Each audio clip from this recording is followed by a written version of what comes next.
Kanpur police ने फरार विधायक इरफान सोलंकी पर गंभीर धाराओं में एक और मुकदमा दर्ज किया है। आपको बता दें कि पुलिस से बचने के लिए फरार विधायक ने फर्जी आईडी बनाकर हवाई यात्रा की है।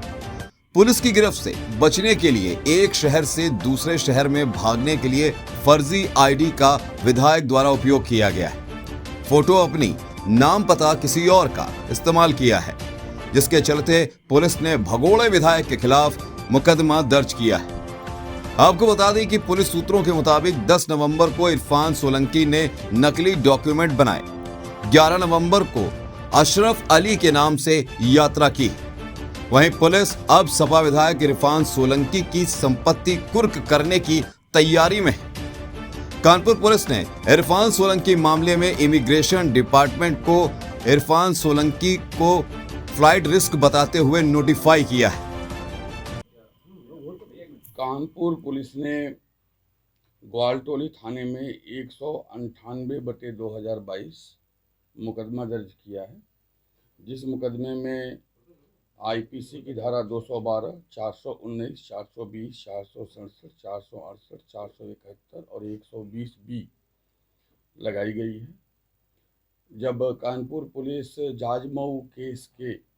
सिलसिले में भारत के विभिन्न शहरों में जैसे कि सूचना हमारे पास उपलब्ध हो रही थी, अनुसंधान चलाने के लिए, तलाशी अभियान चलाने के लिए और नेम्ड एक्यूज को अरेस्ट करने के लिए अभियान चला रही थी, उस समय कानपुर पुलिस के संज्ञान में दिल्ली की टीम और मुंबई की टीम के समक्ष एक नया अपराध कारित होता हुआ प्रदर्शित हुआ, जिसे विवेचना के क्रम में कानपुर पुलिस की दिल्ली और मुंबई की टीम ने अपने विवेचना में शामिल किया और सह विवेचक के रूप में अनुपूरक पर्चा मुख्य विवेचक को दाखिल किया। कूट रचित आधार कार्ड बनाना, साथ में कूट रचित आधार कार्ड को लेकर यह जानते हुए भी कि यह एक बहुत ही बड़ा आपराधिक कृत्य है, छद्म नाम से हवाई यात्रा करना, साथ में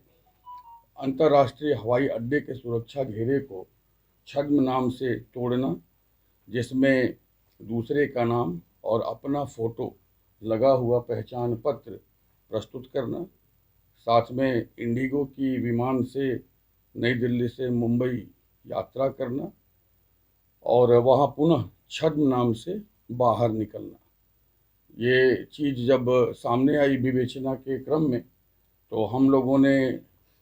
नियमों के तहत नई दिल्ली अंतर्राष्ट्रीय हवाई अड्डे पर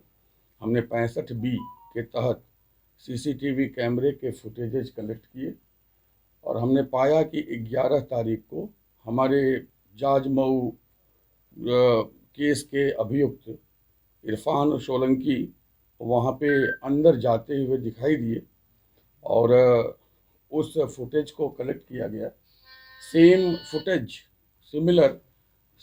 इंडिगो की उस विमान के मुंबई पहुंचने के बाद मुंबई एयरपोर्ट पर भीतर से बाहर तक दिखाई दिया। हमने उस विमान के सभी पैसेंजरों की सूची अधिकृत रूप से ग्रहण की और हमने देखा कि इरफान सोलंकी अपने नाम से यात्रा नहीं कर रहे हैं। मुंबई एयरपोर्ट के बाहर जो कैमरे लगे हुए थे, वहाँ पे उनको रिसीव करने आए व्यक्ति और गाड़ियों के बारे में भी देखा गया और उनका डिटेल निकाला गया। उनका डिटेल निकालने के बाद उनसे पूछताछ की गई और ये पाया गया कि वो भी षड्यंत्र में शामिल हैं और उन्हें इस बात का पूरा भान था कि जो व्यक्ति ट्रैवल कर रहा है वह इरफान सोलंकी है, वे उसे जानते हैं और वह अशरफ के नाम पे ट्रैवल कर रहा है। यह जानते हुए भी कि एक कूट रचित डॉक्यूमेंट बनाया जा रहा है, कई लोगों ने मिलकर उसे बनाया, जिनका नाम इस मुकदमे के एफआईआर में एफआईआर कर्ता ने दिया है। एफआईआर जाजमऊ मुकदमे के मुख्य विवेचक के द्वारा दाखिल की गई है। चूँकि यह पुलिस अधिकारी के नाते हमारा कर्तव्य है कि अगर हमारे सामने कहीं भी कोई संज्ञेय अपराध कारित होता हुआ हमें दिखाई देता है, तो यह हमारी रेस्पॉन्सिबिलिटी है कि हम उस पर प्रथम सूचना संबंधित थाने में दर्ज कर दें। चूँकि इस मुकदमे में अपराध कानपुर नगर से आरंभ होता हुआ मुंबई और दिल्ली तक फैला हुआ है, अतः हमने कानपुर नगर में हमारे मुख्य विवेचक ने इसकी सूचना ग्वाल टोली थाना में दी, जहां से यह अपराध आरंभ होता है। कूट रचना जहां से की गई, अनुसंधान उसके लिए भी जारी है। उस कंप्यूटर को, डेस्कटॉप को, लैपटॉप को, उन सारी चीज़ों को हम अपने जिम्मे में ले चुके हैं और अनुसंधान के क्रम में कूट रचित डॉक्यूमेंट का हासिल किया जाना बाकी है, क्योंकि कूट रचित डॉक्यूमेंट मुख्य अभियुक्त के पास है और मुख्य अभियुक्त की